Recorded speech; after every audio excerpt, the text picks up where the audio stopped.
ना devil spirit माने काम करते हमें जीसस को नाम रे से मान को बाहर आसो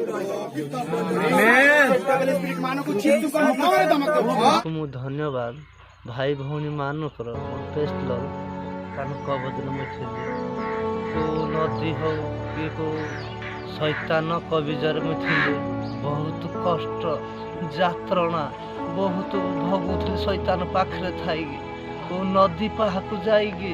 मत शैतान बुलाऊला नाल खंडिकी नहीं बुलाऊला केते शैतान मत कष्ट यात्रणा देइथला मो आत्मा भितर रहीगे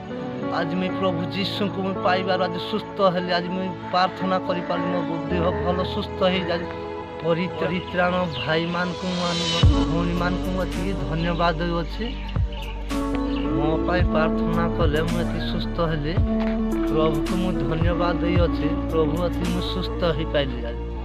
प्रभु को मुझे धन्यवाद प्रभु अति मत सुस्थ कर जीशु मो सांगर अच्छे कि मैं विश्वास कर पारुछि जीशु मसीह की जय जीशु मसीह की जय जीशु मसीह की जय।